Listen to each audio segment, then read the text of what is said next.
Le soir de Pessah, le soir de Pâques, nous célébrons la naissance du peuple juif et la naissance de la liberté humaine, car c'est la première fois dans toute l'histoire de l'humanité qu'un peuple esclave s'est libéré entièrement.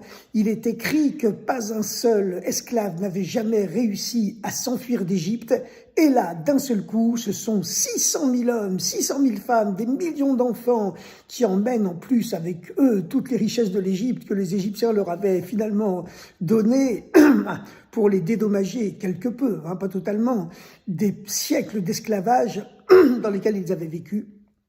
Et donc, c'est la naissance de la liberté. D'ailleurs, vous savez que lorsque les pères fondateurs des États-Unis d'Amérique ont franchi l'océan Atlantique pour aller fonder une nouvelle terre promise en Amérique du Nord, eh bien, ils étaient calqués uniquement sur le modèle biblique de la sortie d'Égypte. Ils parlaient du roi d'Angleterre dont il fuyait les persécutions, comme le pharaon d'Égypte. L'océan Atlantique, c'était leur mer Rouge. Ils partaient pour construire une nouvelle Jérusalem.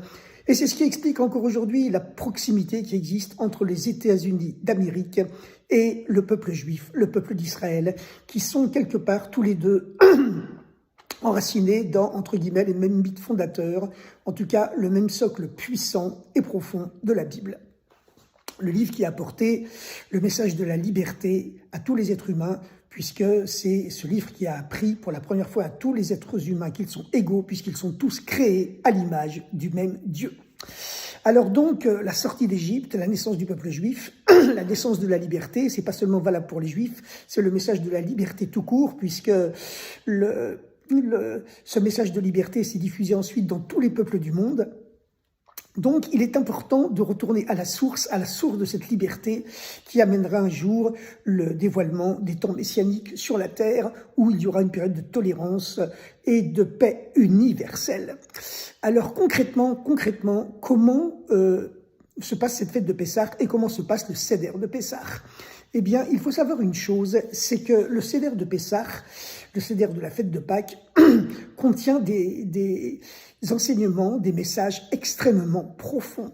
Dans chaque petit détail de cette fête, il y a un sens caché, un sens profond, et c'est ce qu'on va essayer de voir pendant cette conférence sur la fête de Pessah.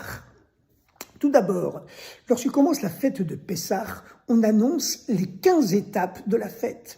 Et vous savez que dans le judaïsme, en hébreu, chaque chiffre représente une certaine dimension spirituelle, exprime un sens spirituel. Eh bien, le chiffre 15, c'est le chiffre des deux premières lettres du nom de Dieu, le Yud et le He. Les deux dernières lettres, le Vav et le He, elles font 11. Et les deux premières lettres du nom de Dieu, le Yud et le He, dont la valeur numérique est 15, eh bien, c'est la dimension de l'intellect du divin, l'intellect divin.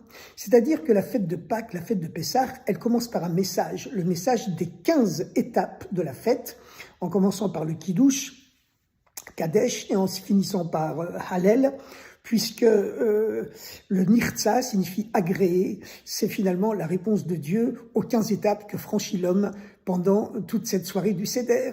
Et donc, puisque le 15, c'est le chiffre de l'intellect divin, les deux premières lettres du nom de Dieu, tandis que les deux dernières lettres, elles expriment les sentiments de Dieu et son action, mais l'intellect, c'est un niveau bien sûr beaucoup plus haut, eh bien cela signifie qu'il y a un sens profond qu'on doit étudier, qu'on doit connaître.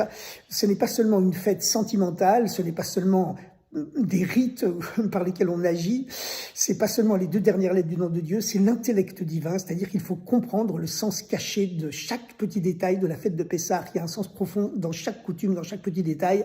C'est ce qu'on va voir tout de suite maintenant.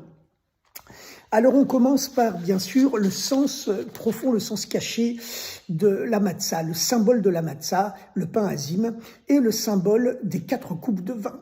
En effet, à Pessah, sur la table du Seder, il y a le fameux plateau avec 3 matzot, 3 pains azim, Et puis, on doit boire 4 coupes de vin en signe de liberté. Et aussi, c'est le rappel constant de la présence des 4 lettres du nom de Dieu qui nous accompagnent pendant tout le Seder de Pessah, avec non seulement les 4 coupes de vin, mais aussi les 4 questions, les 4 fils, etc., etc.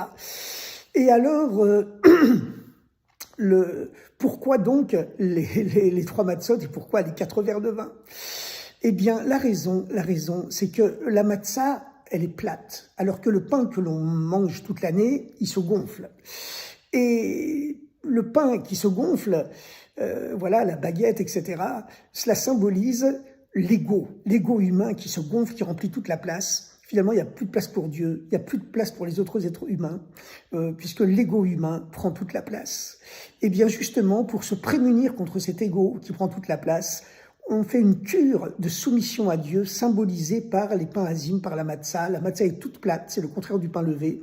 Et cette platitude symbolise, exprime la soumission à Dieu qui permet l'union avec Dieu. Et elle dure 7 jours en Israël, en terre d'Israël, elle dure 8 jours en diaspora. C'est un cycle complet. Lorsqu'on a terminé ce cycle, on a ingéré, on a fait une cure de soumission à Dieu et qui permet l'unité avec Dieu. Et ça nous donne la force toute l'année d'être capable de nous soumettre et de nous unir à Dieu. Voilà.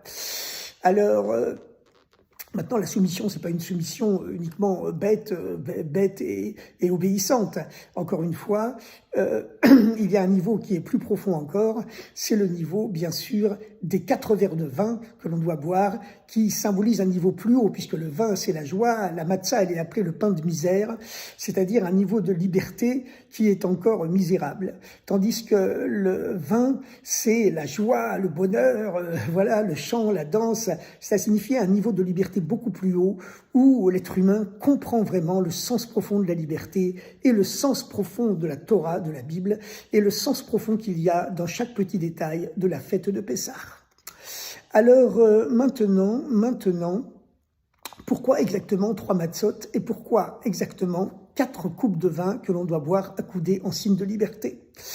Eh bien, la source toranique, dans la Bible, la source biblique des 4 verres de vin, eh bien, ce sont les 4 fameuses promesses, les 4 fameuses promesses que Moïse a reçues de Dieu.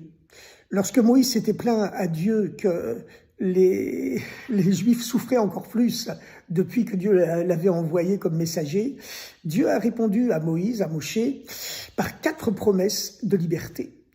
Il lui a dit, en hébreu, bien sûr, c'est le texte de la Bible hébraïque, « V'hotzeti » je sortirai les enfants d'Israël du pays d'Égypte, « Vehitzalti » je les libérerai de leurs travaux forcés, « Vegalti » je les libérerai de leur esclavage, la main haute, et ensuite, V'lakarti lachem lileam, je les prendrai pour peuple.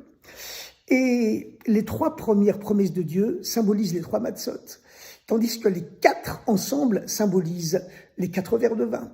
C'est-à-dire que lorsque les Hébreux étaient esclaves en Égypte, eh bien, ils étaient descendus à la 49e porte de l'impureté. Ils pratiquaient l'idolâtrie comme les Égyptiens, ils se fourvoyaient dans les mœurs dépravées de l'Égypte. Ils n'étaient plus capables de se libérer eux-mêmes. Il a fallu que Dieu descende de façon miraculeuse sur l'Égypte, avec les 10 plaies, avec l'ouverture de la mer Rouge, etc., etc., pour qu'ils soient capables de se libérer de cette obscurité spirituelle qui était celle de la civilisation égyptienne. Et c'est justement ces 3 premières promesses de liberté où Dieu dit « Je sortirai les enfants d'Israël d'Égypte, je les sauverai de leurs travaux forcés, je les libérerai la main haute », eh bien, cela signifie que les Hébreux ne sont pas capables de se libérer eux-mêmes. C'est Dieu qui dit 3 fois « je » et qui fait tout le travail. La 4e fois, c'est lorsque Dieu dit « je les prendrai pour peuple ». Cela signifie que le peuple juif accède alors à un 4e niveau, le niveau où il est digne de devenir le peuple de Dieu. Et en vérité, c'est encore une fois une annonce des temps messianiques où toute l'humanité deviendra le peuple de Dieu. Lorsque les temps messianiques seront avérés, toute l'humanité deviendra le peuple de Dieu. et puisque chacun dévoilera l'essence du Messie, l'étincelle du Messie qui est en lui-même. En tout cas, il y a deux niveaux de liberté donc dans la fête de Pessah. Un premier niveau qui est symbolisé par les 3 matzot. Les matzot, les parasim s'appellent le pain de misère, c'est-à-dire un niveau où on n'est pas capable de se libérer soi-même de son Égypte intérieure. Et un 4e niveau symbolisé par les 4 coupes de vin où on est capable de devenir le peuple de Dieu parce qu'on comprend tout le sens profond qui est caché dans chaque détail de la fête de Pâques, on comprend le sens profond qui est caché dans la Bible, dans la Torah, et voilà, cela donne une joie qui est symbolisée non plus par le pain de misère, bien sûr, mais au contraire par les 4 coupes de vin, qui symbolisent la joie, l'exubérance que donne finalement la compréhension des choses, qui permet de ne plus agir simplement par simple tradition et par simple coutume obéissante. Alors, en réalité, il existe un niveau plus profond, encore une fois, puisque chaque chiffre représente une dimension spirituelle, c'est que le chiffre 3 en hébreu, c'est la 3e lettre de l'alphabet, puisqu'en hébreu, ce sont les lettres de l'alphabet qui sont les chiffres.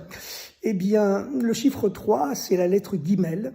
Et la lettre Gimel, sa racine sur le mot Gomel, qui veut dire le généreux, le dispensateur. Tandis que le chiffre 4, c'est le Dalet, qui, lui, a pour racine le mot Dal, qui veut dire l'extrême pauvre, l'indigent.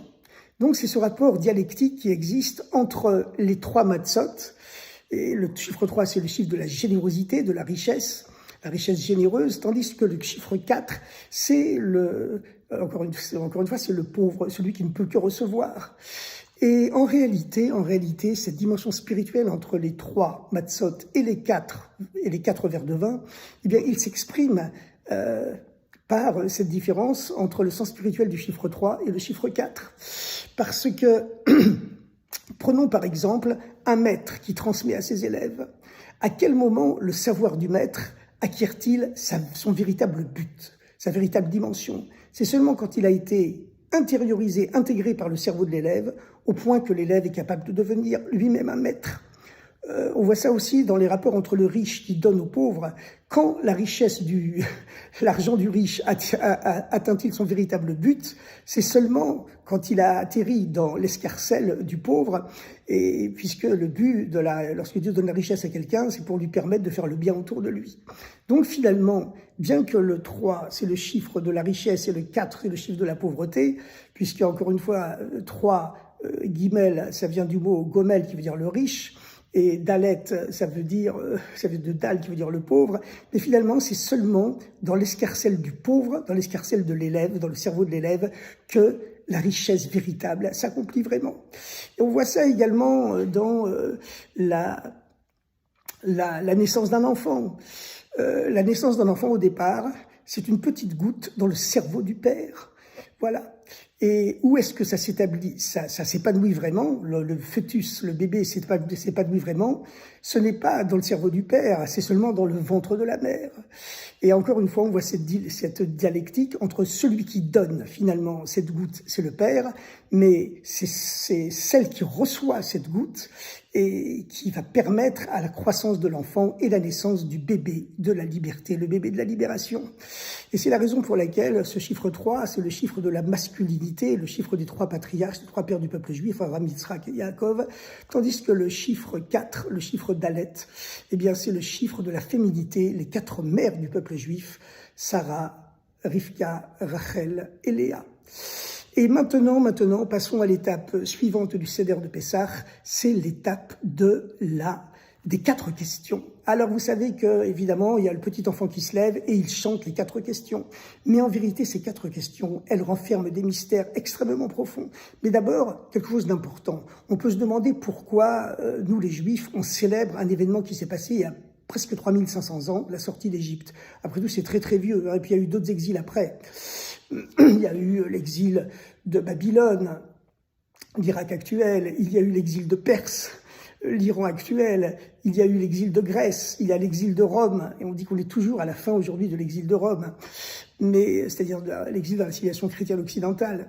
Et donc, pourquoi est-ce qu'on célèbre tellement cette sortie d'Égypte? En réalité, c'est que le mot Égypte en hébreu, Mitzraïm, c'est encore une fois un mot à double sens. Mitzraïm signifie Égypte, même dans l'hébreu moderne actuel, Mais Mitzrayim, ça signifie également barrière, limite. C'est-à-dire qu'on possède tous à l'intérieur de nous, spirituellement, une Égypte intérieure qui nous emprisonne dans des espèces de fils barbelés intérieurs, et elle est protégée par des champs de mines. C'est très dur de s'en libérer. Mais voilà, à Pessah, justement, Pessah signifie le saut, on saute par-dessus ces barbelés électrifiés, on se libère de cette Égypte intérieure qui nous empêche de nous unir avec Dieu, de devenir véritablement des êtres libres. Et quand on est uni à Dieu, on peut se lier aussi avec tout le reste de l'humanité, parce que c'est l'unité de Dieu, bien sûr, qui est la base de toutes les unités humaines, comme on le voit dans l'histoire de la tour de Babel, où au départ, les êtres humains parlaient une seule langue, comme les linguistes d'ailleurs le reconnaissent aujourd'hui. En tout cas, beaucoup d'entre eux commencent à le reconnaître. Et puis, comme ils ont construit la tour de Babel pour défier Dieu, lutter contre Dieu, comme ils ont lutté contre le principe de l'unité du monde, qui est Dieu, eh bien, ils ont perdu leur propre unité. Et la langue sacrée originelle, l'hébreu, s'est divisée ensuite en 70 langues. C'est-à-dire en 70 nations originelles. Ensuite, il y a des milliers de langues qui ont dérivé de là. Alors maintenant, passons aux célèbres 4 questions que pose la personne la plus jeune de l'Assemblée. En général, c'est le petit enfant qui se lève et qui chante les 4 questions. Mais encore une fois, on va voir que dans ces 4 questions, il y a des mystères extrêmement profonds. Alors on commence à dire, selon la coutume Lubavitch Chabad, avant de poser les 4 questions, chacun, même les adultes, même s'il n'a plus son père, et ses parents, il commence les 4 questions en disant « Papa, je vais te poser les 4 questions ». Puis à la fin, il dit « Papa, je t'ai posé les questions, maintenant j'attends la réponse ». Et puis, papa, c'est Dieu, bien sûr, qui est le père de tous les hommes et de toutes les femmes, évidemment. Alors la première question, c'est... Toutes les nuits, on mange soit du pain levé, du chametz, soit de la matzah, du pain azim. Et cette nuit, on ne mange que de la matzah, que du pain azim. Pourquoi, papa, ne mange-t-on que du pain azim cette nuit? Et la réponse, c'est qu'en réalité, le pain azim, encore une fois, symbolise la soumission à Dieu, qui permet l'union avec Dieu, tandis que le chametz, le pain levé, symbolise le gonflement de l'ego, qui ne laisse de place pour personne. Donc, puisque la nuit symbolise l'exil et que l'aube signifie la liberté, lorsque on pose la première question qui est « En quoi cette nuit est-elle différente de toutes les autres nuits ?» Eh bien, cela signifie plus profondément « En quoi cet exil qui est le dernier de tous est-il le dernier? Est-il différent de tous les autres exils ?» Et alors, la première réponse, enfin, en vérité ce sont des questions-réponses, c'est que toutes les autres nuits, on mange soit du chametz, soit de l'ego, de pain levé, soit de la matzah, de la soumission à Dieu, de l'unification avec Dieu. C'est-à-dire qu'à travers tous les autres exils, on atteignait un certain degré de matzah, de pain azim, de soumission à Dieu, mais on gardait encore du pain levé, de l'ego en nous. À Laïla Hazé, Kulo Matzah, cette nuit, on ne mange que de la matzah. À travers ce dernier exil, on atteindra le niveau où on sera totalement soumis à Dieu, complètement uni avec lui, et on sera donc totalement libéré. Ensuite, la deuxième question-réponse, c'est toutes les autres nuits, on ne trempe pas avant de manger. Cette nuit, on trempe 2 fois. Qu'est-ce qu'on ne trempe pas? Ce sont les aliments. On ne les trempe pas. D'habitude, quand on mange, on ne trempe pas les aliments avant de les manger. Cette nuit, on trempe d'abord le céleri ou ce qui en tient lieu dans de l'eau salée au début du seder, et à la fin, on trempe les herbes amères dans la confiture, la purée de dattes, de figues, de pommes ou de poires, selon les climats et les végétations locales. Eh bien, plus profondément, le verbe tremper, matbilin, c'est le même mot que tebila, qui signifie le bain rituel, le bain de purification. La femme, chaque mois, doit prendre un bain rituel pour se purifier. Les hommes, certains d'entre eux, se trempent dans le bain de purification, dans le bain rituel, dans la tebila, tous les matins avant la prière pour se préparer. D'autres seulement une fois par an à Yom Kippour, mais enfin, ça existe pour tout le monde. Pour entrer dans le temple de Jérusalem, c'est obligé de prendre un bain de purification avant. Donc, plus profondément, le fait de dire « toutes les autres nuits, on ne trempe pas, cette nuit, on trempe 2 fois », signifie que dans tous les autres exils, on n'avait jamais pris de bain, de purification totale. Mais à travers ce dernier exil, on aura, puisqu'on trempe 2 fois, la double purification, celle du corps et celle de l'âme. Ensuite, la troisième réponse, c'est « toutes les autres nuits, On mange toutes sortes de légumes verts et cette nuit, des herbes amères. Alors, en hébreu, lorsque quelqu'un est jaloux, on dit qu'il devient vert de jalousie. Donc, toutes les autres nuits, on mange toutes sortes de légumes verts. Ça veut dire que dans tous les autres exils, il y avait toutes sortes de jalousies. Jalousie matérielle, mais aussi jalousie spirituelle. Jaloux, des maîtres, des rabbins sont jaloux du savoir, de l'érudition supérieure de leurs collègues, par exemple. Il est écrit que c'est la concurrence entre les sages qui multiplie la sagesse. Mais à travers ce dernier exil, on atteindra le niveau des herbes amères. C'est-à-dire que lorsque la vérité divine se dévoilera dans le monde, tout le monde prendra une telle conscience de l'importance de la Torah, de l'importance de la spiritualité, de la grandeur de Dieu et de son dévoilement sur terre, que chacun deviendra terriblement jaloux, il brûlera de jalousie pour la dimension de son prochain, la dimension spirituelle de son prochain, et à ce moment-là, véritablement, ce sera une jalousie tellement puissante qu'elle en deviendra amère, ce sera le dévoilement spirituel, entre guillemets, des herbes amères. Et puis la dernière question, qu'est-ce que c'est la dernière question? C'est toutes les autres nuits, on mange soit assis, soit accoudé. Cette nuit, uniquement accoudé. Eh bien, évidemment, le fait d'être accoudé signifie la liberté totale. On mange des matzot et on boit les 4 verres de vin accoudés pour signifier cette liberté totale qui était celle des nobles à l'époque où la Haggadah a été rédigée. Et tous les autres exils, on mange soit assis, soit accoudé. Ça veut dire qu'il y avait la liberté totale, effectivement, mais on restait quand même assis, un peu coincé. On n'était pas totalement libéré, ce qui permettait de tomber dans un autre exil. À travers ce dernier exil, on sera tous accoudés. Laïla Azekulanu Mesoupin, cette nuit on est tous accoudés. Ça signifie qu'à travers ce dernier exil, on atteint le niveau de la liberté totale, puisqu'il y aura le dévoilement du plaisir, du dévoilement de l'essence de Dieu dans la matière. Voilà pour cette première partie de la Haggadah.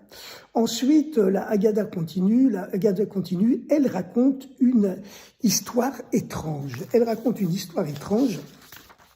C'est la fameuse histoire de Rabbi Eliezer, Rabbi Yoshua, Rabbi Eleazar, Rabbi Eliezer ben Azaria et Rabbi Akiva et Rabbi Tarfon qui célébraient le Seder de Pessah à Bnei Brak. Et puis, ils ne se sont pas rendus compte que le jour s'était levé. Ils s'en étaient pas rendus compte. Ils étaient persuadés qu'ils étaient toujours dans la nuit.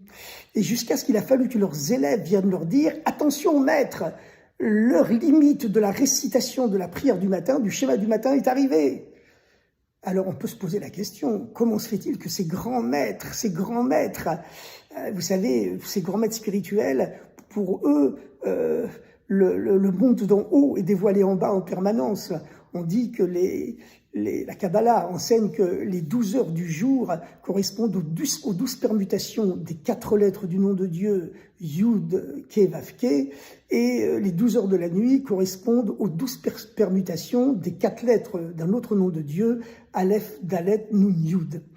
Alors, comment se fait-il que ces grands maîtres, qui normalement voient le temps céleste, ils voient les permutations des lettres du nom de Dieu dans le ciel, qui engendrent l'écoulement des 12 heures du temps terrestre, ils ne se sont pas rendus compte, et puis la même chose pour la nuit, ils ne se sont pas rendus compte que l'aube s'était levée et que la lumière était là, et ils se croyaient toujours dans la nuit.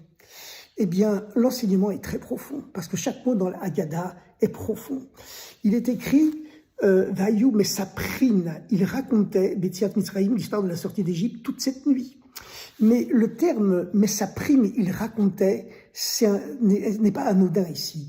La racine du terme raconter, Mesaprim, qui est employé par la Haggadah, c'est choisi exprès pour être le mot Mesaprim, dont la racine est le mot saphir.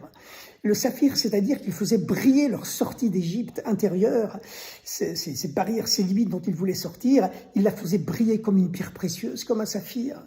Mais voilà, il n'y était pas arrivé. Il n'y était pas arrivé. Pourquoi n'y était-il pas arrivé? Parce que plus on s'élève spirituellement, plus les barrières, elles montent en même temps que nous, et elles sont difficiles à franchir.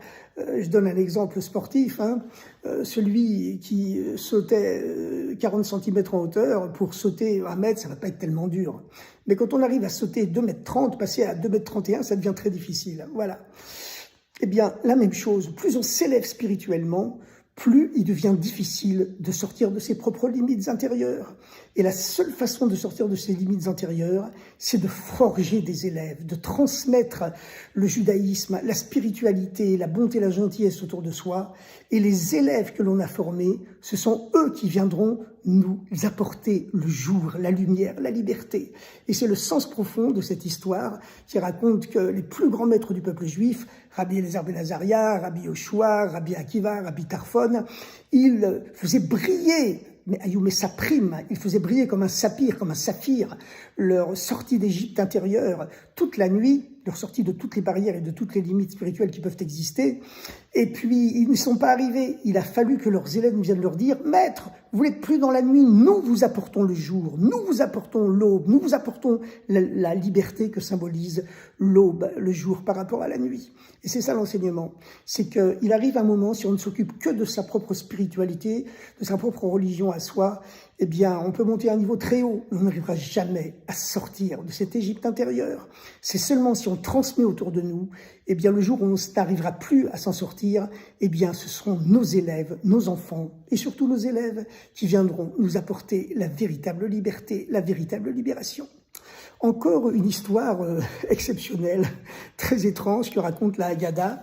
La Haggadah raconte qu'il y avait un grand maître qui était le président du grand tribunal rabbinique, le grand Sanhédrin de Jérusalem. C'était Rabbi Eliezer ben Azaria. Il n'avait que 18 ans. Et comme ça ne faisait pas du tout respectable qu'un jeune adolescent, finalement, de 18 ans, avec une toute petite barbe blanche, noire, pardon, elle était toute noire au départ, dirige une assemblée de 70 grands maîtres, puisqu'il y avait 71 maîtres en tout dans le grand tribunal rabbinique, le Sanhédrin.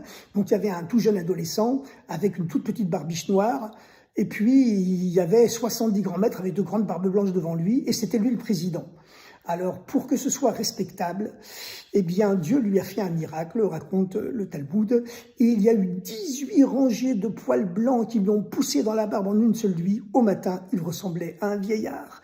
Et c'est ce que raconte ce passage de la Haggadah qui dit Rabbi Eliezer ben Azaria se plaint. Il dit « Je ressemble à un vieillard ». En se relevant le matin, il se regardait dans la glace, il a dit « Ouais, je ressemble à un vieillard ». Mais pourquoi se plaint-il? Il s'est plaint parce qu'il s'est dit « Maintenant que je ressemble à un vieillard, que je suis respectable, on va enfin écouter ma voix et je réussirai à imposer mes idées aux 70 autres grands maîtres du grand Sanhédrin ». Il y avait à cette époque une discussion dans le Sanhédrin s'il fallait rajouter ou non le troisième paragraphe de la plus importante prière du judaïsme, le Shema Israël, le soir avant de dormir, ou s'il ne fallait en dire que les deux premières. Et Rabbi Eliezer ben Azaria, donc ce jeune homme de 18 ans qui brusquement ressemblait à un vieillard, eh bien, il tenait absolument à persuader ses pairs, ses confrères, qui étaient beaucoup plus âgés que lui évidemment, qu'il fallait rajouter cette troisième partie du schéma le soir dans la prière. Et eux n'acceptaient pas ces idées. Alors il s'est plaint, il a dit « Voilà, je ressemble à un vieillard, et malgré tout, je ressemble à un vieillard de 70 ans, et malgré tout, on m'écoute toujours pas. Alors à quoi ça me sert d'avoir un air si respectable et de ressembler à un vieillard ?» Alors maintenant, on pose une question, et puis le Rabbi Dubavitch pose une question et demande « Mais enfin, de quoi il se plaint? De quoi se plaint-il? Finalement, il n'a que 18 ans. C'est normal, un peu de modestie, qu'à 18 ans, on n'écoute pas encore tout ce que tu veux dire. Ça va, laisse un peu de temps au temps, comme on dit. Mais en réalité, il y a un sens beaucoup plus profond qui est donné par le plus célèbre kabbaliste de toute l'histoire du peuple juif, qui est Rabbi Yitzhak Luria, qui a fondé l'école des kabbalistes de Tzfat au début du XVIe siècle, à Tzfat, Safed, la capitale de la Galilée. Et c'était un kabbaliste exceptionnel. Il apprenait les secrets de la Torah avec le prophète Élie en personne. Et il a expliqué qu'en réalité, Rabbi Eliezer ben Azaria n'avait pas seulement l'air d'un vieillard de 70 ans. Et parce que, comme tous les très grands maîtres du judaïsme, il était capable de se souvenir de ses vies antérieures. Puisque vous savez que le judaïsme explique que chaque fois qu'une âme descend sur terre, elle descend pour accomplir les 613 commandements de la Torah, et un non-juif descend sur terre pour accomplir les 7 lois de Noé. Et ces lois de Noé, d'ailleurs, elles se divisent en plusieurs dizaines de branches. Chacun donc descend sur terre pour accomplir une mission. Tant qu'on n'a pas fini sa mission, on revient se réincarner sur terre jusqu'à ce qu'on ait accompli sa mission. Et Rabbi Eliezer ben Azaria se souvenait de sa vie antérieure. Il faisait partie de ces très grands maîtres qui sont capables de se souvenir de leur vie antérieure. Et il se souvenait que dans sa vie antérieure, il avait vécu 52 ans. Effectivement, Rabbi Eliezer ben Azaria, dont on parle ici dans la Haggadah, avait vécu une première vie dans l'âme du prophète Samuel, dans l'âme du prophète Shmuel. Et il se souvenait de cette réincarnation. Il avait quitté ce monde à l'âge de 52 ans. Donc 52 pour 18, ça fait 70. Et ce qu'il voulait dire en se plaignant, en disant « Je suis comme un vieillard de 70 ans et je ne réussis toujours pas à faire accepter mes idées par l'Assemblée qui refuse de rajouter le 3e paragraphe de la prière du schéma le soir. » Eh bien, après 2 réincarnations, une première dans l'âme du grand prophète Samuel, dont on dit qu'il était l'égal de Moïse et de Aaron ensemble. Et maintenant, ça fait 18 ans que je suis dans cette nouvelle réincarnation, j'y arrive toujours pas, et c'est de ça qu'il se plaignait. Alors, le rabbi de Lubavitch pose une question et demande, mais enfin, cette histoire, elle est merveilleuse, mais qu'est-ce qu'elle peut nous apporter dans notre vie pratique de tous les jours? Nous ne sommes pas au niveau, dit le rabbi, de connaître nos réincarnations passées, donc qu'est-ce que ça peut nous apporter?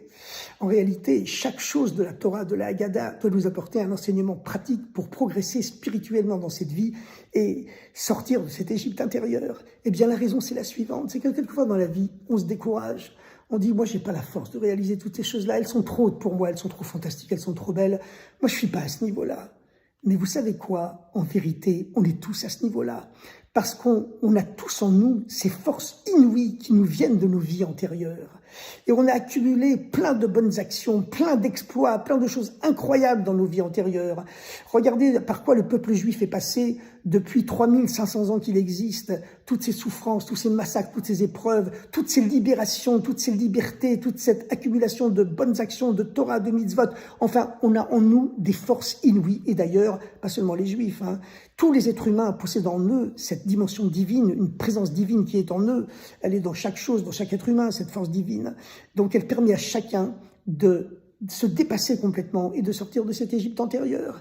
Et alors, si on se dit, moi, j'ai pas la force d'arriver à ce niveau-là, il faut savoir qu'on a toutes les bonnes actions, toute l'étude, toute la spiritualité dont on a fait preuve dans nos vies passées qui sont en nous, dont on a perdu la mémoire, mais elles sont en nous.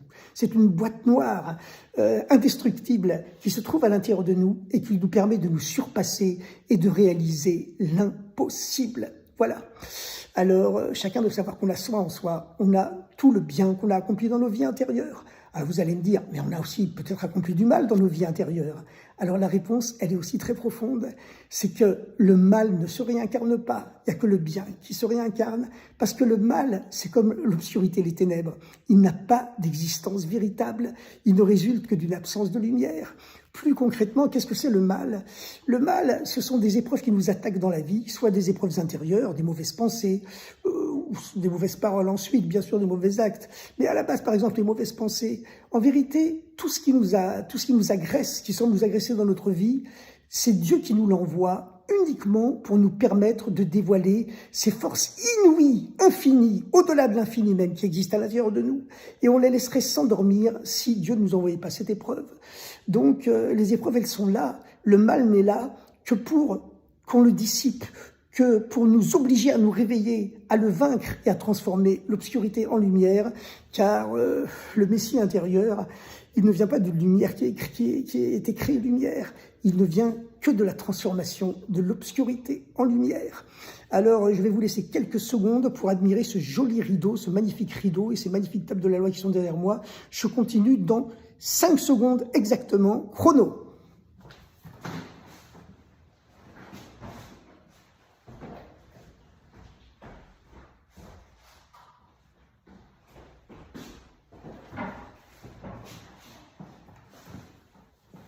La lumière est revenue, c'est magnifique. Yehi or, que la lumière soit, et la lumière fut. Alors, bon, la Haggadah, vous voyez, elle est pleine de choses merveilleuses, elle est pleine de choses merveilleuses.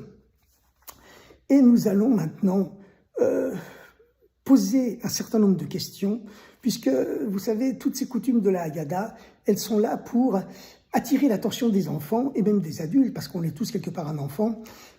Et c'est la raison pour laquelle il y a toutes ces coutumes qui sont tellement différentes. Alors, le texte de la Haggadah parle ensuite de 4 fils. 4 fils. Keneged Arba Banim Dibra Torah. La Torah parle pour 4 fils. Et la Torah, la Haggadah, mentionne ensuite ces 4 fils dans un ordre étrange. La Haggadah dit Echad Chacham ve'echad Rasha. Un sage et un mauvais. Un simple et un qui ne s'est même pas posé de questions. Alors, on se demande, c'est bizarre.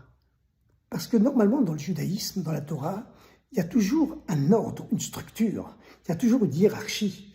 Normalement, si on mentionne les 4 fils, on aurait dû être le sage en premier, le simple, celui qui ne s'est pas posé de questions en deuxième et troisième, et puis ensuite le mauvais en quatrième, en dernier. Ou alors, en sens inverse, toujours pour respecter un ordre, le mauvais en premier, ensuite celui qui ne s'est pas posé de questions, le simplet, et puis ensuite le meilleur, le sage. Mais là, on mélange tout, c'est le chaos. Il est écrit, la Torah parle pour 4 fils, un sage et un mauvais, un simple et un qui ne s'est pas posé de questions. Pourquoi ce désordre apparent? C'est d'autant plus étonnant que les 4 fils, toujours selon la Kabbalah, la Kabbale du Harizal, les 4 fils correspondent aux 4 mondes spirituels qui nous unissent avec Dieu. En effet, la Kabbale existe que notre monde matériel n'est pas le seul monde qui existe. Entre Dieu et nous, il y a toute une chaîne de mondes spirituels à travers lesquels la lumière divine originelle se voile progressivement jusqu'à ce qu'elle arrive dans notre monde à nous, qui est le plus bas de tous et le dernier de tous, dans lequel la lumière divine se voile totalement. Et ces 4 mondes qui existent, puisqu'il existe 4 voiles de Dieu successifs, eh bien, ils expriment les 4 lettres du nom de Dieu à travers lesquelles la lumière divine se voile effectivement progressivement. Le premier monde, c'est ce qu'on appelle le monde du feu, le monde de Hatzilut, qui est le monde du dévoilement de Dieu. Dieu se dévoile par 10 qualités, 10 attributs, qu'on appelle dans le langage de la Kabbalah les 10 sphirotes, parce qu'une sphère n'a ni haut ni bas, donc ce qui exprime la notion d'infini. Chaque attribut de Dieu est lui-même infini. Plus haut que ce premier monde, Dieu est complètement indéfinissable. On ne peut pas dire qui il est. D'accord? Donc Dieu se dévoile par un premier monde. C'est ce qu'on appelle le monde de Hatzilut, qui est le monde du feu, où il n'y a que du bien. Ensuite, Dieu se voile une deuxième fois, et puis il y a déjà un petit peu de mal qui apparaît. C'est le deuxième monde qu'on appelle le monde de Bria. Et puis dans le troisième monde, le bien et le mal sont à égalité, mais clairement séparés. Enfin, le dernier monde, le quatrième, le nôtre, qui correspond donc à la 4e lettre du nom de Dieu, eh bien, notre monde, à nous, le mal est plus fort que le bien dans notre monde, malheureusement. Tant que le Messie n'est pas dévoilé, le mal sera plus fort que le bien. Et pire que ça encore, c'est qu'il est mélangé avec le bien. C'est-à-dire que les gens font le bien en étant sûrs qu'ils font du mal. Quelquefois, quelqu'un a perdu son portefeuille, il est désespéré, mais en vérité, quelqu'un qui allait mourir de faim l'a trouvé. Grâce à ça, il va survivre. Et cela est considéré à celui qui l'a perdu comme une bonne action, comme s'il avait sauvé effectivement la vie de l'autre, même s'il ne l'a pas fait exprès. Ça lui est comptabilisé ainsi dans le grand livre de la vie. Donc vraiment, c'est que du bien. Bien que pour lui, effectivement, il n'arrive pas à voir le bien qu'il y a là-dedans. Et puis, comme c'est le monde où le mal est majoritaire, on a vu pendant les milliers d'années de l'histoire humaine, comment les gens font le mal absolu en étant sûrs qu'ils font le bien. Les nazis, les SS qui massacraient les hommes, les femmes, les vieillards, les bébés à bout portant, ils étaient persuadés qu'ils faisaient le bien. Les prêtres de l'Inquisition catholique au XVe siècle qui torturaient à mort les Juifs, voilà, eh bien, pour le salut de l'Europe, ils étaient persuadés qu'ils faisaient le bien. Bon, on pourrait multiplier, évidemment, ces exemples à l'infini, malheureusement. Donc, dans notre monde, le problème, c'est pas seulement que le mal est plus fort que le bien, c'est qu'il est mélangé avec le bien, et il n'y a que la Torah qui est présente dans tous les mondes, le monde le plus haut, le monde du dévoilement divin, et ensuite, la Torah descend la chaîne des mondes, et c'est la seule ici dans notre monde à nous qui peut nous dire exactement ce qui est le bien et ce qui est le mal, ce qui est à droite et ce qui est à gauche. Comme il est écrit, j'ai placé aujourd'hui devant toi le bien et le mal, la vie et la mort, et tu choisiras la vie. C'est une promesse, en même temps qu'un ordre, que finalement toute l'humanité finira par choisir la vie, c'est-à-dire le côté du bien.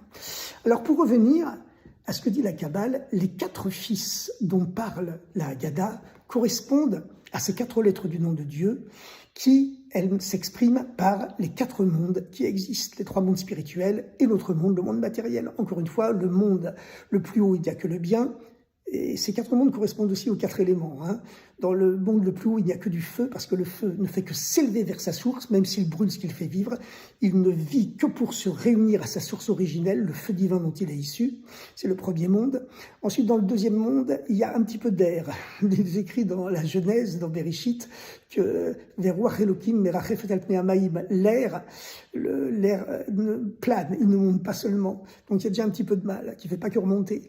Puis ensuite, il y a les 2 éléments lourds qui descendent, c'est l'eau et surtout la terre. Bon voilà, qui sont prédominants dans le 3e et surtout le 4e monde, le nôtre. En tout cas, les 4 fils correspondent aux 4 lettres du nom de Dieu et aux 4 mondes qui existent. Ces 4 mondes, ils sont extrêmement bien structurés dans un ordre très précis. Le fils sage correspond au monde de Dieu, le monde du bien. Le mauvais correspond à notre monde à nous, où le mal est majoritaire et mélangé avec le bien. Et puis il y a les 2 fils intermédiaires qui correspondent aux 2 mondes intermédiaires. Mais on voit que dans le monde de la Haggadah, c'est le chaos, c'est le désordre. La Haggadah dit, la Torah parle pour 4 fils, un sage et un mauvais. Et on met le monde le plus haut et le monde le plus bas, l'un à côté de l'autre. Ils devraient être complètement séparés. Et il aurait dû avoir effectivement l'ordre des fils qui exprime l'ordre des mondes. D'abord le fils sage, ensuite le simple, ensuite celui qui ne s'est même pas posé de questions, puis en dernier le fils mauvais. Pourquoi est-ce qu'on met le fils mauvais tout de suite à côté du fils sage? Et en plus, il y a cette incongruité grammaticale. C'est que à chaque fois, la Haggadah emploie le mot « un ». C'est superflu. Normalement, dans la Torah, il n'y a jamais une lettre ou un mot en plus ou en moins. Et là, qu'est-ce que nous dit la Haggadah? La Torah parle pour 4 fils. Echad chacham, un sage. Ve'echad racha, et un mauvais. Echad tam, un simple. Ve'echad she'eno yodea lishal, et un qui ne s'est pas posé de questions. Pourquoi répéter à chaque fois le mot un? Et encore une autre question, c'est que non seulement le mauvais fils, il est mis juste à côté du sage, mais en plus, ils sont unis par la fameuse conjonction de coordination, le « et » hébraïque. En hébreu, « et », c'est une seule lettre, c'est la lettre « vav » qui est comme un trait qui est descendu haut vers le bas. C'est pour ça qu'on l'appelle la lettre de vérité. En tout cas, elle signifie « et ». Voilà, la conjonction de coordination. Alors, il est écrit, la Torah parle pour 4 fils, un sage et un mauvais, en les unissant par le « et », le vav. Pourquoi, comme ça, cette proximité, on va absolument les réunir, le sage et le mauvais? D'autres questions encore, parce que dans le judaïsme, on pose toujours des questions. Et la question suivante, c'est que on boit 4 coupes de vin en signe de liberté, de libération. Mais les 4 vins, nous explique la Kabbale, correspondent aussi aux 4 fils. La première coupe de vin, qu'on doit boire à couder, bien sûr, c'est celle du Kiddush, que tout le monde dit, tout le monde boit les 4 verres de vin, on le dit tout au début du Seder de Pessah. Et puis ensuite, donc c'est le verre du fils sage, le fils exemplaire.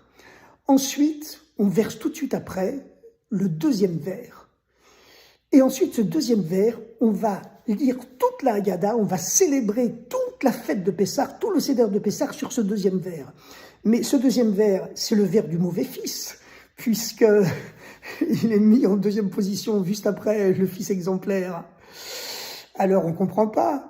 Toute la Haggadah, on la célèbre sur la coupe de liberté du mauvais fils. Mais qu'est-ce qu'il va faire de cette liberté? Catastrophique. Et puis, il n'y a pas seulement ça, c'est que la Haggadah fait toute une œuvre pédagogique. Qu'est-ce qu'il faut faire de ce mauvais fils? Qu'est-ce qu'il faut lui dire? Et qu'est-ce que lui-même il dit pour être si mauvais? Qu'est-ce qu'il dit? Ce qu'il dit, c'est très grave. Il commence à poser des questions d'un air narquois, nous dit la Haggadah, en disant « Mais à quoi ça rime tous ces commandements, tous ces rites, toutes ces coutumes que vous avez, que vous avez ?» Ça veut dire qu'il se met en dehors de la communauté juive, en dehors du reste du genre humain. Voilà, il n'y a que lui qui compte, et puis voilà, il se met en dehors de la communauté. Et donc, la Haggadah répond, qu'est-ce qu'on peut lui répondre? Alors qu'il s'est exclu lui-même, il faut lui dire, tu sais quoi? Eh bien, tu sais quoi? Si tu avais été en Égypte, si tu avais été là-bas, tu n'aurais même pas eu le mérite d'être libéré. On ne comprend pas. Au moins, il est là, il parle. Tu veux lui transmettre un message pédagogique, réponds-lui. Ne l'exclus pas encore plus qu'il ne s'exclut lui-même en lui disant « tu aurais été là-bas, tu n'aurais pas été libéré ». Eh bien, ça fait déjà plusieurs questions, mais on va en poser une dernière. On va en poser une dernière parce que c'est très important, le soir du Seder, chacun doit poser des questions. Alors là, vous savez, grâce à cette petite conférence, hein, vous aurez plein de questions, vous pourrez épanouir votre auditoire, si ce n'est pas l'ébahir, mais au moins l'épanouir.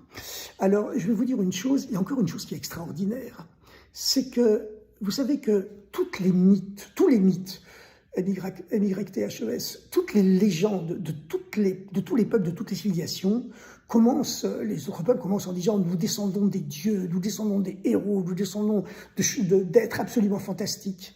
Mais d'après la Haggadah, comment le peuple juif s'enracine-t-il? Quels sont ses mythes fondateurs? Eh bien, le peuple juif commence à dire du mal de lui-même. La Haggadah commence en disant « Au début de votre histoire, nos ancêtres étaient des païens, nos ancêtres étaient idolâtres. » On ne comprend pas. Enfin, on fête l'anniversaire de la naissance du peuple juif, la libération du peuple juif, qui est le prologue, le prodrome de toutes les libérations du monde, de tous les peuples et de toute l'humanité. Alors, qu'est-ce qu'on a besoin de raconter que nos ancêtres étaient des païens et des idolâtres? C'est vraiment bizarre. On aurait pu commencer en disant « Abraham, le premier juif du monde, a été le premier croyant de l'histoire et c'est notre ancêtre, c'est de lui que nous descendons. » Non. Qu'est-ce que nous disons? Nous disons « Nos ancêtres, c'est-à-dire les pères et les grands-pères et les aïeux d'Abraham, eux étaient des païens. » Et ensuite, Abraham est devenu le père de tous les croyants. Enfin, pourquoi ne pas se référer directement à Abraham et se référer à nos païens de très anciens, de très lointains ancêtres? Alors maintenant, vous savez qu'il n'y a pas seulement les questions. On demande à la fin de la petite comptine, à la petite chanson des 4 questions, on dit « Papa, je t'ai posé 4 questions et maintenant j'attends les réponses. » Donc nous allons maintenant donner des réponses. Et ces réponses, comme les questions d'ailleurs, ce sont celles du Rabbi de Lubavitch, Rabbi Menachem Mendel Schneerson, le Rabbi de Lubavitch. D'ailleurs, je précise une chose, c'est que 3 jours avant Pessah, le 11 Nissan, eh bien, ce jour est la fête nationale aux États-Unis. C'est la fête nationale de l'éducation. Et chaque année, le gouvernement américain, d'abord on dit l'administration américaine, eh bien, célèbre l'anniversaire de la naissance du Rabbi de Lubavitch comme jour national de l'éducation américaine. Et sur les actes du Congrès, eh bien, cette fête est déplacée chaque année, fin mars ou début avril, et il écrit ouvertement dans les actes du Congrès que nous, les congressmen et le président, célébrons cette fête nationale de l'éducation et du partage, c'est ainsi qu'elle s'appelle, du National of Education and Share of United States of America. Et il est écrit dans les actes du Congrès qu'on l'a déplacé fin mars ou début avril pour qu'elle coïncide avec l'anniversaire juif du chef du judaïsme mondial, le Rabbi Menachem Mendel Schneerson de Lubavitch, qui a ramené les États-Unis d'Amérique à leur source originelle, puisque le but de la création des États-Unis d'Amérique, c'était la promulgation de la première Déclaration universelle des droits de l'homme, qui commence en disant « Nous tenons pour évident que le Créateur a doté tous les êtres humains des mêmes droits et des mêmes devoirs. » Et malheureusement, on continuait les sénateurs, les congressmen, lorsqu'ils ont promulgué en 1978 pour la première fois cette journée nationale de l'éducation, c'était à la demande du Rabbi pour que l'éducation ne soit pas seulement basée sur une acquisition de connaissances, mais surtout sur une acquisition de valeurs morales, de valeurs spirituelles. C'est la raison pour laquelle le Rabbi avait demandé à l'époque que dans toutes les écoles laïques américaines, la journée commence par une minute de silence où chaque élève, chaque étudiant, même à l'université, réfléchirait avec ses propres idées ou celles transmises par les familles, à comment devenir un meilleur être humain. Voilà, une minute de réflexion, de méditation silencieuse tous les matins, où chacun réfléchirait avec ses propres idées comment devenir un meilleur être humain. Malheureusement, ça n'a pas été avalisé par le Congrès, surtout à cause du lobby juif qui s'y est malheureusement opposé. Mais en tout cas, le Congrès a quand même voté pour qu'il y ait au moins 7 journées nationales de l'éducation où on réfléchisse à comment introduire des valeurs spirituelles, des valeurs morales dans l'éducation, et qu'elle ne soit pas seulement un système de transmission de connaissances, puisqu'on avait très bien vu ce qui s'est passé au XXe siècle, où le pays qui était le phare de la philosophie et de la science mondiale, qui avait le record mondial de prix Nobel, c'était l'Allemagne, qui a sombré dans une barbarie absolue, ce qui prouve bien que la culture seule et les sciences ne rendent pas les êtres humains meilleurs. Bon, c'était une parenthèse. Mais en tout cas, c'est important de noter que le 11 Nissan, c'est 3 jours avant Pessah, c'est l'anniversaire de la naissance du Rabbi de Lubavitch, qui est fêté par le gouvernement américain comme une fête nationale de l'éducation et du partage, donc. Et la veille de Pessah, le 14 Nissan dans l'après-midi, c'est l'anniversaire de la naissance de Maïmonide, qui est considéré comme le plus grand maître spirituel de tout le Moyen-Âge. Et puis encore une chose, vous savez que la nuit de Pessah, eh bien, on l'appelle la nuit de la protection, la nuit de la garde. Eh bien, c'est la nuit où le premier déporté juif a réussi à s'enfuir d'Auschwitz sans être repris.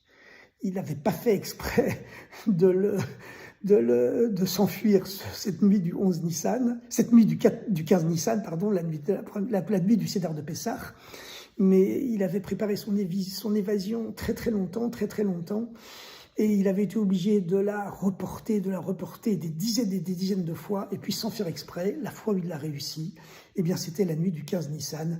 Pour tous ceux qui veulent savoir plus exactement ce qui s'est passé cette nuit-là, c'était une évasion véritablement totalement miraculeuse, eh bien, qu'on se reporte à son livre, Je me suis évadé d'Auschwitz, par Rudolf Verba, un jeune juif slovaque de 19 ans, qui, avec son ami qui avait 22 ans, ont été les premiers à avoir réussi à s'évader de ce camp pour prévenir le monde extérieur de ce qui se passait à Auschwitz. Bien.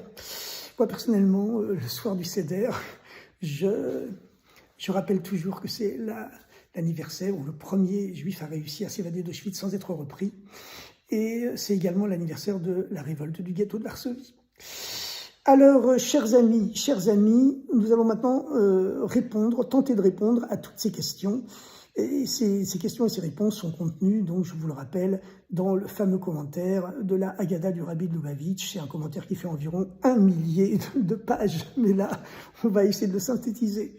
Alors maintenant, donc pourquoi est-ce qu'on ne respecte pas l'ordre des mondes et que l'on met le mauvais fils juste à côté du fils exemplaire, le fils sage, au lieu de le mettre en dernier? Eh bien, la raison, elle est évidente, mais il fallait y penser. C'est qu'en réalité, tout le but de la Haggadah, c'est justement de transformer le mauvais fils en fils plus qu'exemplaire, et pas seulement exemplaire, parce que la véritable exemplarité, eh bien, elle ne vient pas d'un exemple qui est né exemple, elle ne peut venir que d'un contre-exemple qui s'est transformé en lumière. La lumière du Messie, c'est une lumière qui n'est pas née lumière. Elle ne peut venir que de la conversion des ténèbres en lumière. C'est ça qui donne la lumière du Messie pour chacun de nous, pour dévoiler ce Messie qui est en nous et sortir de cette Égypte qui est en nous. Alors, c'est la raison pour laquelle on célèbre toute la lecture de la Haggadah, effectivement, sur le deuxième vers, la deuxième coupe. Le premier vers, on le boit immédiatement avant que commence la lecture de la Haggadah, c'est le Kiddush. Ensuite, on verse tout de suite le deuxième vers. On n'y touche pas jusqu'à la fin de la récitation de la Haggadah. On célèbre toute la Haggadah sur le vers du mauvais fils, parce que c'est seulement la transformation de l'obscurité en lumière qui pourra apporter la véritable libération d'Égypte. Voilà, cette Égypte spirituelle qu'on a en nous, et nous libérer de cet exil. Je vous rappelle que le peuple juif a vécu 4 exils. On est actuellement à la fin du 4e exil. Le premier, c'était l'exil d'Égypte. Le deuxième, l'exil de Babylone, qui a détruit le premier temple de Jérusalem. Le troisième, c'était l'exil de Grèce, qui a souillé le deuxième temple, qui avait été construit entre-temps, avec la conquête d'Alexandre et la révolte des Maccabim à Hanouka.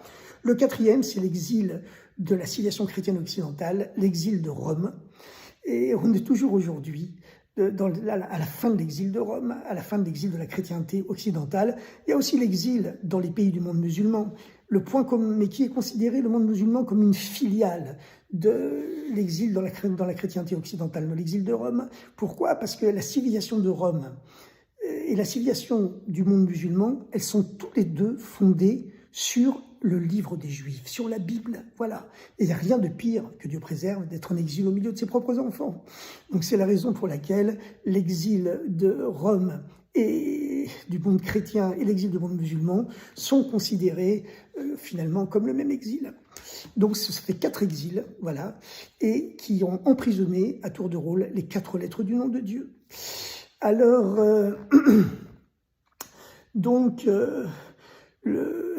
c'est la raison pour laquelle également on met la fameuse conjonction de coordination et-et, qui s'écrit avec une seule lettre en hébreu, le vav. La Torah parle pour 4 fils, un sage et un mauvais. Parce que le vav en hébreu s'écrit comme un bâton qui descend du haut vers le bas. Et la forme calligraphique des lettres hébraïques, qui est la langue sainte, la langue sacrée, a toujours aussi un sens spirituel, une signification spirituelle. Le fait que le vav s'écrive comme un bâton qui descend du haut vers le bas, c'est-à-dire que le vav exprime une force divine, une bénédiction, qui descend droite comme un i et qui descend se manifester en bas, dans le matériel, avec la même vérité, la même force qu'elle avait en haut. C'est pour cela qu'on dit que la lettre Vav, qui signifie « et », c'est la lettre de vérité. Et c'est la raison pour laquelle il y a cette curieuse tournure grammaticale. Lorsque la Torah mentionne les 4 fils, la Torah dit, la Haggadah dit, la Torah parle pour 4 fils, un sage et un mauvais, et un simple, et un qui ne s'est pas posé de questions. Pourquoi à chaque fois dire le mot « un » ? Parce que chaque être humain possède en lui ce un divin, cette parcelle de Dieu, Dieu c'est le seul être qui soit vraiment un. Tout le monde possède une partie du un divin en lui, cette unité divine en soi. Seulement chez le sage, elle est dévoilée, et chez le mauvais fils, elle est encore cachée. Mais seulement le fils sage a la force de dévoiler ce un, ce echad qui est à l'intérieur du, entre guillemets, mauvais fils. Et c'est la raison pour laquelle la Torah met, la Haggadah met le fils sage à côté du fils mauvais, parce que seul le sage qui est au niveau le plus haut peut descendre au niveau le plus bas, le niveau du fils mauvais. Le fils simple et celui qui ne s'est pas posé de questions, à plus forte raison, n'ont pas cette force qui leur permettrait de transformer l'obscurité du mauvais fils en lumière. Et maintenant, continuons. Pourquoi donc on a demandé, pourquoi est-ce que, à la différence de tous les autres peuples, de toutes les autres civilisations qui se glorifient de leurs ancêtres en disant que leurs ancêtres étaient des dieux, que leurs ancêtres étaient des surhommes, eh bien le judaïsme commence en disant nos ancêtres étaient des païens. Eh bien il y a là une allusion, au fils qui n'est pas seulement mauvais, mais le fils qui est païen, que Dieu préserve. Qui c'est ce fils païen? C'est le 5e fils. Le 5e fils. On l'appelle païen entre guillemets, bien sûr. Parce qu'à notre époque, les notions de païen, pas païen, elles sont complètement différentes de celles qu'il y avait lorsque la Haggadah a été écrite dans l'Antiquité. Mais finalement, dans cet enfant qui entre guillemets est païen, eh bien, c'est le 5e fils. Ce 5e fils, qui est-il? C'est le grand absent de la cérémonie du Seder. C'est celui qui ne sait même pas que ce soir, c'est le Seder de Pâques. Il est tellement assimilé qu'il ne sait même plus quand vient la fête de Pessah. C'est le 5e fils. Et ce 5e fils, il correspond au 5e vers. Le 5e vers, on le verse seulement dans la 2e moitié du Seder, avant les bénédictions qui suivent le repas. Et on ne le boit pas, comme tout le monde le sait. On dit que le prophète Élie, qui est l'annonciateur du Messie, vient dans toutes les maisons juives cette nuit de Pessah, le premier soir et le deuxième soir de Pessah en diaspora, et que lui, il goûte un tout petit peu de ce 5e verre, et ensuite on reverse le contenu du 5e verre dans la bouteille originelle, la cruche originelle, et ce 5e verre, il correspond au 5e fils, celui qui n'est pas là, parce qu'il est tellement assimilé qu'il ne savait même pas que ce soir, c'était le soir de Pessah. Mais lorsqu'on arrive à amener ce 5e fils à la table du Seder, à ce moment-là, on amène le prophète Élie, qui est l'annonciateur du Messie. Et le prophète Élie, il appelle le Messie lui-même dans toutes les maisons juives du monde. Donc, je vous recommande d'amener un 5e fils à toutes vos célébrations du Seder. Et le 5e fils, c'est la 5e dimension, hein, c'est la 5e prière, la prière de la Neila, qui est la seule prière qu'on fait une fois par an, la 5e prière. Tous les jours, on prie 3 fois le bon Dieu. Les jours de fête et les Shabbats, c'est les 4 prières, mais la Neila, c'est la 5e prière, on la dit seulement une fois par an, à la fin de Yom Kippour. On arrête de demander à Dieu, écris-nous dans le livre de la vie, mais on lui dit, scelle-nous, signe-nous dans le livre de la vie. Et ça, c'est le 5e fils, c'est celui qui amène le Messie, le Mashiach. Alors, bonne fête de Pessah à toutes et à tous, pour transformer définitivement cette obscurité en lumière. Et voilà, on sent que les murs de l'exil sont en train de brûler, et que véritablement, le fait que Dieu a rendu la terre d'Israël au peuple juif à notre époque, c'est un des signes avant-coureurs des temps du Messie, puisque toute l'histoire du peuple juif, elle est comparée dans l'exil, toute l'histoire de l'exil, elle est comparée au voyage dans un long couloir tout noir.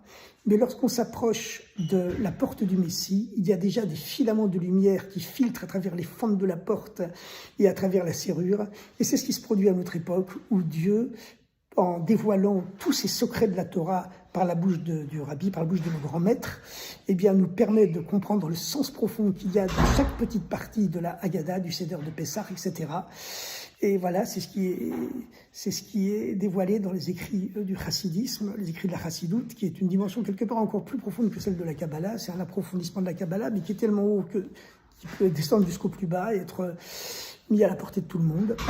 Et donc, on souhaite à tout le monde une bonne fête de Pessah, une bonne fête de la libération, et la libération, la liberté tout court. Bonne fête de Pessah, et que la lumière de la liberté brille toute l'année et toute la vie.